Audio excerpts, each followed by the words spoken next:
بسم اللہ الرحمن الرحیم۔ آج کے درس میں ہم اس بات کی وضاحت کریں گے کہ زندیق کے متعلق ہمارے مذہب کے جو امام ہیں، امام احمد ابن حنبل رحمۃ اللہ علیہ، امام ابو حنیفہ رحمۃ اللہ علیہ اور امام شافعی رحمۃ اللہ علیہ وہ امام مالک رحمۃ اللہ علیہ، یہ چاروں ائمہ حضرات کیا فرماتے ہیں؟ امام احمد ابن حنبل رحمۃ اللہ علیہ اور امام شافعی رحمۃ اللہ علیہ نے زندیق کے لیے بھی مرتد والا حکم دیا ہے، یعنی اسے موقع دیا جائے، اگر توبہ کر لے تو ٹھیک، توبہ نہیں کی تو اس کا کام تمام کر دیا جائے گا، یعنی اسے قتل کر دیا جائے گا۔ جبکہ امام مالک رحمۃ اللہ علیہ فرماتے ہیں کہ میں زندیق کی توبہ قبول نہیں کروں گا، بلکہ اسے سزائے موت دی جائے گی، کیونکہ توبہ قبول کرنا اللہ کا کام ہے۔ ہم اپنی حد جاری کریں گے، کیونکہ موت کی ڈر سے کوئی بھی توبہ کر سکتا ہے اور کہہ سکتا ہے کہ آئندہ ایسی حرکت نہیں کروں گا۔ امام احمد بن حنبل رحمۃ اللہ علیہ اور امام ابو حنیفہ رحمۃ اللہ علیہ کے نزدیک زندیق واجب القتل ہے، واجب القتل، یعنی ہمارا مذہب اور امام مالک رحمۃ اللہ علیہ کا مذہب یہ ہے، حضرت امام ابو حنیفہ رحمۃ اللہ علیہ، امام مالک رحمۃ اللہ علیہ کا مذہب یہ ہے کہ زندیق واجب القتل ہے، اس کی توبہ نکالنے پر اسے نہیں چھوڑا جائے گا۔ دلیل کیا ہے کہ توبہ قبول کرنا یہ اللہ تعالی کا کام ہے، آپ نے اس پر حد جاری کرنا ہے اور حد کیا ہے اس کو قتل کرنا۔ باقی جب وہ اللہ کے پاس جائے گا اور حد سے پہلے اس نے توبہ نکالی ہے تو اللہ تعالیٰ پر دار و مدار ہے، اس کی توبہ قبول کرتا ہے، معاف کرتا ہے، نہیں کرتا۔ لیکن دنیا میں اس نے بہت بڑی کفر کا کام کیا ہے، گستاخی کی ہے، لہذا فتویٰ اب ہمارے مذہب میں اس پر ہے کہ زندیق کے لیے کوئی معافی کا اعلان نہیں، بلکہ اسے قتل کر دیا جائے گا، ہاں اگر اس نے توبہ نکالا بھی ہو، لہذا یہ واجب القتل ہے۔ آپ گھر بیٹھے ہیں، آپ کے گھر کے دروازے پر دستک ہوئی، آپ اپنے بیٹے سے کہتے ہیں بیٹا باہر دیکھو کون آیا۔ بیٹا آ کر کہتا ہے ابو جی بوٹا سنگھ آیا ہے، مہند سنگھ آیا ہے۔ آپ اندر بیٹھے سمجھ گئے کہ میرا ملاقاتی ایک سکھ ہے۔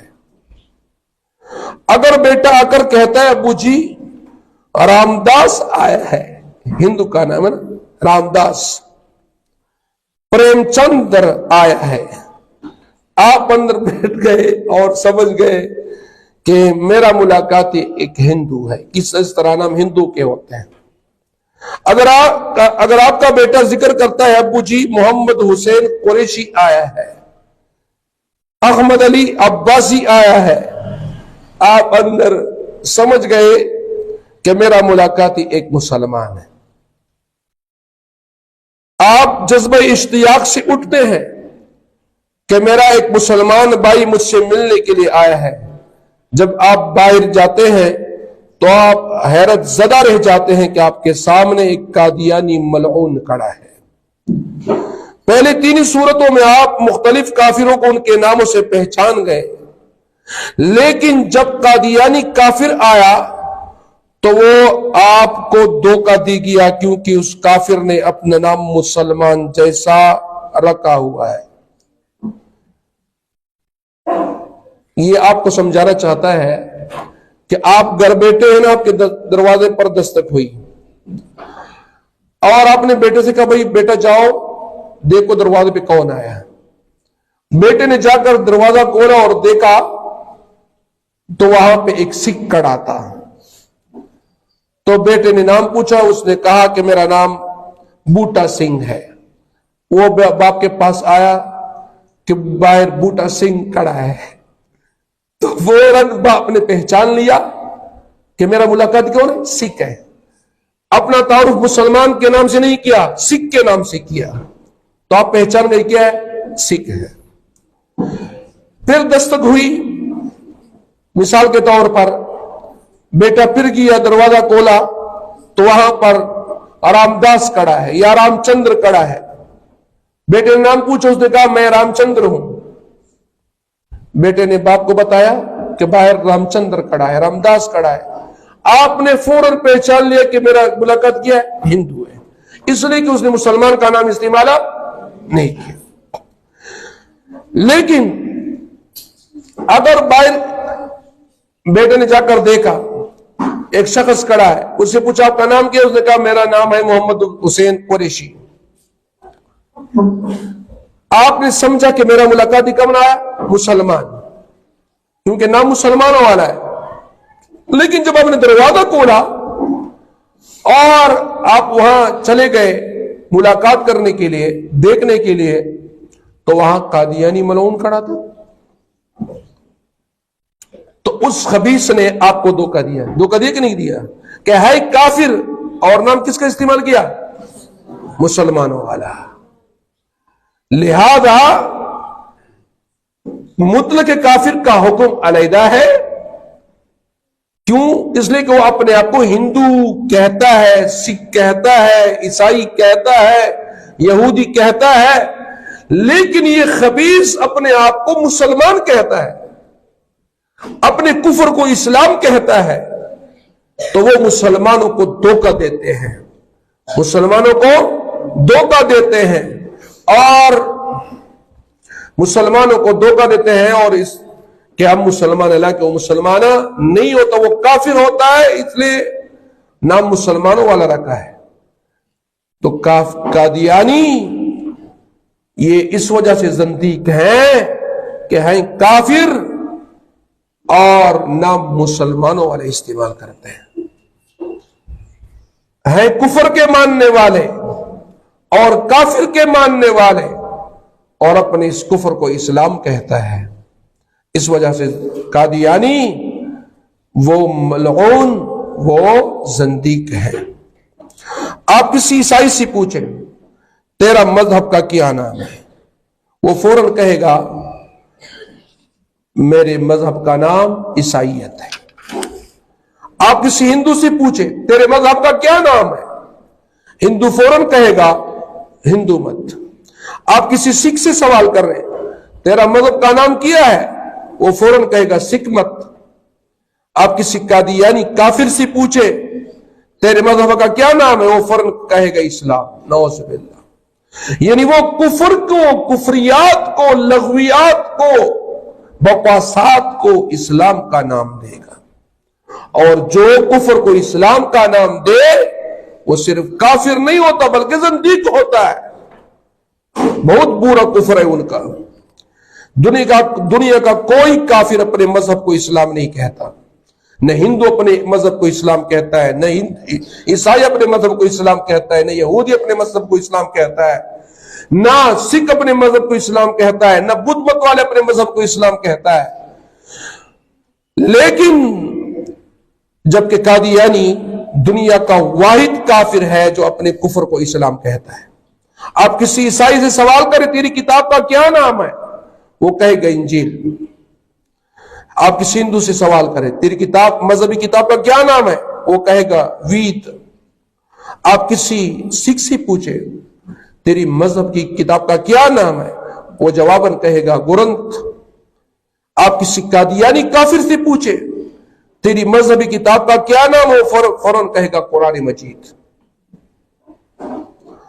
پہلے تینوں صورتوں میں ہر کافر نے اپنی مذہبی کتابوں کے نام بتائے، لیکن مکار، دجال اور کذاب قادیانی کافر نے اپنے مذہبی کتاب کا نام قرآن مجید بتا کر مسلمانوں کی کتاب پر قبضہ کیا. آپ کسی عیسائی سے پوچھیں تیری عبادت گاہ کا کیا نام ہے، وہ بولے گا گرجا. آپ کسی ہندو سے پوچھیں تیری عبادت گاہ کا کیا نام ہے، وہ کہے گا مندر. آپ کسی سکھ سے پوچھیں تیری عبادت گاہ کا کیا نام ہے، وہ فوراً کہے گا گردوارا آپ عیار و دجال و کذاب قادیانی کافر سے پوچھے تیری عبادت گاہ کا کیا نام ہے، وہ فوراً منہ کھول کر کہے گا مسجد۔ پہلے صورتوں میں سارے کافروں نے اپنی اپنی عبادت گاہ کا نام بتا دیا، لیکن مکار قادیانی کافر آیا تو اس نے مسلمانوں کی مسجد پر قبضہ کر لیا اور قبضہ کرنے کی ناپاک جسارت کی۔ ہندو تسلیم کرتا ہے کہ وہ ہندو ہے اور ہم مسلمان ہیں، ہندو ہمیں مسلمان کہتا ہے، اپنے آپ کو ہندو کہتا ہے، وہ اپنے کو ہندو اور ہم کو مسلمان مانتا ہے۔ ہمارا اور ان کا کوئی جھگڑا نہیں، ہم مسلم وہ غیر مسلم، عیسائی تسلیم کرتا ہے کہ وہ عیسائی اور ہم مسلمان، وہ اپنے کو عیسائی اور ہم کو مسلم کہتا ہے، ہمارا اور ان کا کوئی جھگڑا نہیں، ہم مسلم و غیر مسلم۔ سکھوں کا معاملہ بھی یہی ہے کہ وہ اپنے آپ کو سکھ اور ہم کو مسلم کہتے ہیں، صاف اور واضح حقیقت ہے، ہمارا ان سے کوئی جھگڑا نہیں، ہم مسلم اور وہ غیر مسلم۔ یہی کچھ یہودی پر لاگو ہوتا ہے، وہ ہم کو مسلم سمجھ کر مارتا ہے، ہم اس کو یہودی سمجھ کر لڑتے ہیں۔ شناخت واضح ہے، ہمارے شناخت کے معاملے میں ان سے کوئی جھگڑا نہیں، اس لیے کہ وہ ہمیں مسلمان کہتے ہیں اور اپنے آپ کو یہودی، ہندو، عیسائی کہتے ہیں، اپنے مذہب کو اسلام نہیں مانتا اور ہماری مذہب کو اسلام مانتا ہے۔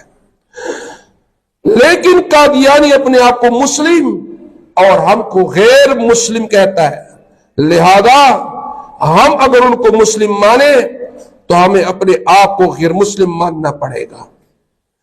شناخت ایک ہے، دعوے دار دو ہیں۔ غلام احمد قادیانی کے مطابق اس ملعون نے بکواس لکھا تھا اپنی کتاب میں، وہ کہتا ہے کہ جو موسیٰ علیہ السلام کو مانتا ہے عیسیٰ علیہ السلام کو نہیں مانتا وہ کافر ہے، جو عیسیٰ علیہ السلام کو مانتا ہے محمد صلی اللہ علیہ وسلم کو نہیں مانتا وہ کافر ہے، جو محمد صلی اللہ علیہ وسلم کو مانتا ہے غلام احمد کو نہیں مانتا وہ کافر ہے۔ نعوذ باللہ، نعوذ باللہ۔ وہ کہتا ہے کہ میرے ماننے سے تم مسلمان ہوں گے، اور ہمارا عقیدہ یہ ہے کہ جو محمد صلی اللہ علیہ وسلم کے بعد کسی بھی شکل میں کسی بھی انسان کو نبی مانے وہ کیا ہوگا؟ کافر ہوگا۔ لہذا ہمارا عقیدہ ہے کہ غلام احمد قادیانی ملعون کو نبی ماننے سے انسان کیا ہو جاتا ہے؟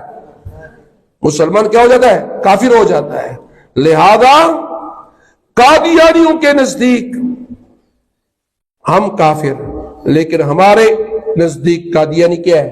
کافر، اس لیے کہ وہ جھوٹے نبی کو ماننے والے ہیں اور ہم ایک سچے نبی کو ماننے والے ہیں، اور ہمارا نبی صلی اللہ علیہ وسلم خاتم النبیین ہے، اور قادیانیوں کا یہ جھوٹا کیا ہے؟ دجال و کذاب ہے، کافر ہے۔ لہذا قادیانی صرف کافر نہیں ہوئے بلکہ زندیق ہوئے۔ کیا ہو گئے؟ زندیق ہو گئے۔ سمجھے بات؟ اور زندیق کے ساتھ کسی بھی قسم کا معاملہ کرنا، تعلقات رکھنا، لین دین کرنا، انسانی ہمدردی کرنا، اس کی چیزوں کا، اس کے پروڈکٹس، چیزان وغیرہ کا فروخت کرنا، لینا، بیچنا، کھانا، پینا، یہ کیا ہے؟ سب حرام ہے۔